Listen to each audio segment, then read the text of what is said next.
दुनिया में सबसे ज्यादा फॉलोअर्स हैं क्रिश्चियनिटी के। ईसाई धर्म को पूरी दुनिया में करीब 220 करोड़ लोग फॉलो करते हैं, यानी कि दुनिया के हर 4 में से एक आदमी ईसाई है। भारत में भी ईसाई धर्म को मानने वाले करीब 3 करोड़ लोग हैं, जो यहाँ की कुल पॉपुलेशन का 2.3% है। हमारे देश में कई लोग ऐसा मानते हैं कि ईसाई धर्म को अंग्रेज अपने साथ लेकर आए थे, लेकिन सच्चाई ये नहीं है। असल में तो भारत में ईसाई धर्म को ईसा मसीह के ही एक स्टूडेंट लेकर आए थे। और आपको जानकर हैरानी होगी दोस्तों कि यूरोप के ज़्यादातर देशों में जब ईसाई धर्म नहीं पहुंचा था, तब हमारे देश में न सिर्फ ईसाई धर्म पहुंच चुका था, बल्कि यहाँ पर 1 या 2 नहीं बल्कि 7 चर्चें भी बन गई थी। तो सवाल आता है कि भारत में ईसाई धर्म कैसे पहुंचा? कौन थे ईसा के वो स्टूडेंट जो भारत आए थे? आज इन्हीं सवालों के जवाब के लिए हम ईसाईयत की एक जर्नी पर चलेंगे, जहां भारत में ईसाई धर्म की शुरुआत की कहानी को जानेंगे।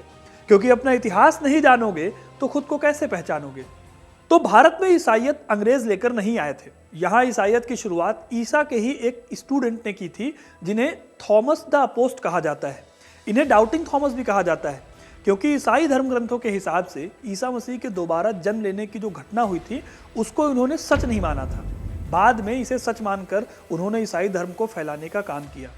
असल में ईसा के कुल 12 स्टूडेंट थे, इसमें से एक ने उन्हें धोखा दिया और बाकी के 11 ने ईसाईयत को फैलाने का काम किया, जो कि दुनिया की अलग अलग जगहों पर गए थे। अब थॉमस ने जो भी काम किए वो एक्ट ऑफ थॉमस किताब में मिलता है। उसी में यह बात है कि सेंट थॉमस भारत आए। आज इस किताब का एक बहुत बड़ा हिस्सा खत्म हो चुका है। कहा जाता है कि सेंट थॉमस भारत आए और राजा गोंडोफ्रेस के दरबार में शामिल हुए। गोंडोफ्रेस इंडो पर्शियन साम्राज्य के संस्थापक थे।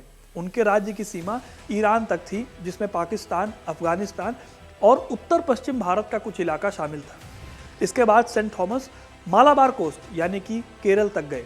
यहाँ उन्होंने कुछ लोगों को ईसाई धर्म की शिक्षा दी। ये थोड़ा सा ग्रुप बाद में सेंट थॉमस क्रिश्चियंस कहलाया। माना जाता है कि जिन लोगों को सेंट थॉमस ने दीक्षा दी, उनमें राज परिवार के कुछ लोग भी शामिल थे। सेंट थॉमस के बारे में माना जाता है कि उनकी मृत्यु भी भारत में हुई थी। चेन्नई में जहां सेंट थॉमस को दफनाया गया, वहां बाद में एक भव्य चर्च बनाया गया। भारत में ईसाईयत की शुरुआत के बारे में ज़्यादातर बातें एक्ट ऑफ थॉमस किताब में, लोक कथाओं में और मिथकों से मिलती हैं। लेकिन लगभग सारे के सारे इतिहासकार इस बात पर एग्री करते हैं कि दूसरी शताब्दी के आसपास साउथ इंडिया में ठीक ठाक नंबर्स में ईसाई धर्म को मानने वाले लोग हो गए थे। इंडियन एक्सप्रेस का एक आर्टिकल है, इसमें बताया गया है कि इंडियंस ने ईसाइयों का खुलकर स्वागत किया था, क्योंकि इनके जो शुरुआती रीति रिवाज थे वो हिंदू धर्म से, या फिर यूँ कहें कि सनातन परंपरा से मिलते थे। इनके नाम भी हिंदुओं से काफ़ी मिलते जुलते थे। यहाँ पर बाकायदा जातिवाद भी चलता था। ईसाई समाज ने भी खुद को 3 हिस्सों में बांट लिया था। सबसे ऊपर वो थे जो सो कॉल्ड ऊंची हिंदू जातियों से ईसाई धर्म में गए थे। दूसरे वो लोग थे जो पर्शिया या फिर सीरिया से हिंदुस्तान आए थे। और आखिर में सो कॉल्ड छोटी जातियों के लोग जो कन्वर्ट होकर ईसाईयत में गए थे। इसके बावजूद एक बात जो अच्छी थी वो ये थी कि धर्मों के बीच में कोई कन्फ्लिक्ट नहीं था, एक सामंजस्य बना हुआ था। लेकिन सिचुएशन बदलती है 15वीं सदी से, जब देश में पुर्तगालियों का आना शुरू हुआ। इस टाइम तक यूरोप में ईसाई धर्म डोमिनेटिंग हो गया था और यूरोप के देश दुनिया को खोजने निकले थे। इसी कड़ी में 1498 में वास्को डी गामा भारत आया। माना जाता है कि पुर्तगालियों को पहले से ही इंडियन क्रिश्चियंस के बारे में पता था, क्योंकि उसने एक सवाल के जवाब में कहा था कि वो भारत में मसालों और ईसाइयों की खोज में आया है। असल में पुर्तगाली अपने फायदे के लिए ईसाइयों का इस्तेमाल करना चाहते थे। सबसे पहले तो इनका इंडियंस ने खूब स्वागत किया, लेकिन फिर पुर्तगालियों ने इनकी पर्सनल लाइफ में दखल देनी शुरू कर दी। सबसे पहले उन्होंने हिंदू रीति रिवाजों पर ऐतराज जताया, फिर लैटिन अपनाने पर मजबूर किया। इससे पुर्तगाली ईसाइयों और लोकल ईसाइयों यानी कि इंडिया में जो ईसाई रहते थे, उनके बीच में खाई बन गई। फिर आता है साल 1576, जब मुगल बादशाह अकबर भारत पर राज कर रहा था। उसे बंगाल में 2 जेसुइट पादरियों की खबर मिली। ये वो संत होते थे जिनका काम ईसाई धर्म का प्रचार प्रसार करना होता था। ये दोनों पादरी गोवा से बंगाल पहुंचे थे। हुआ यह था कि इन दोनों को शक था कि पुर्तगाली ट्रेडर्स टैक्स में चोरी कर रहे हैं, इसलिए उन्होंने इसकी खबर मुगलों को दे दी, क्योंकि ईसाईयत में चोरी अपराध माना जाता था। अब इससे अकबर बहुत इंप्रेस हुआ। इनसे मिलने के लिए उसने एक चिट्ठी के साथ अपना राजदूत गोवा भेजा। इसमें उसने पादरियों से मिलने की इच्छा जताई थी।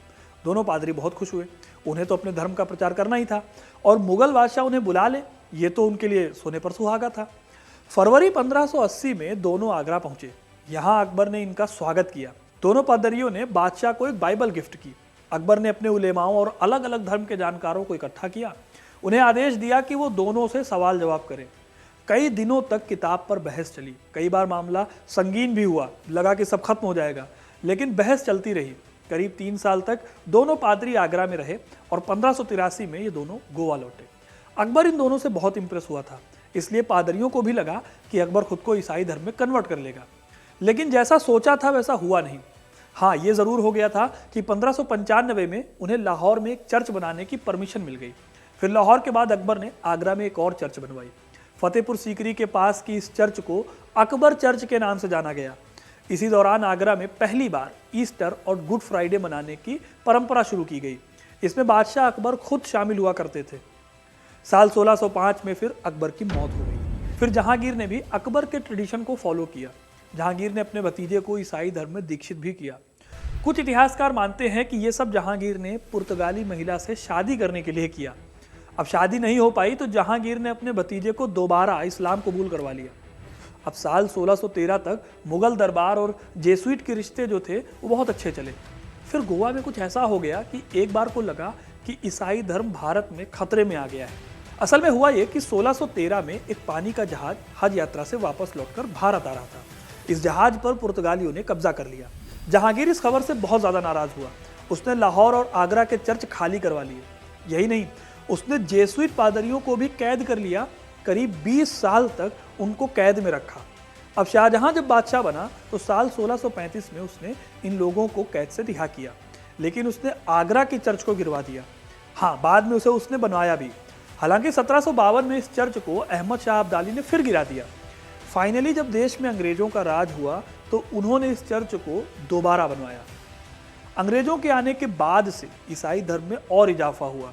उन्हीं के चलते भारतीय ईसाइयों में सबसे बड़ा समुदाय रोमन कैथोलिक्स का बना। आज भारत में ईसाई धर्म के कई संप्रदाय रहते हैं। इसमें रोमन कैथोलिक भी हैं और प्रोटेस्टेंट भी, और भी कई तरह के संप्रदाय यहाँ पर रह रहे हैं। तो दोस्तों, इस कहानी से ये तो क्लियर हो गया कि भारत में ईसाई धर्म को लाने वाले खुद ईसा मसीह के ही स्टूडेंट थे, और उसके बाद मुगल काल में फलने फूलने के बाद अंग्रेजों के 190 साल के शासन में इसने और तरक्की की। अब आपको ईसाई धर्म के भारत आने की ये कहानी कैसी लगी, हमें कमेंट करके ज़रूर बताइएगा। वीडियो को लाइक और शेयर करना ना भूलें, और ऐसी तमाम इंटरेस्टिंग कहानियों के लिए हिस्ट्री कनेक्ट को सब्सक्राइब ज़रूर करें। धन्यवाद।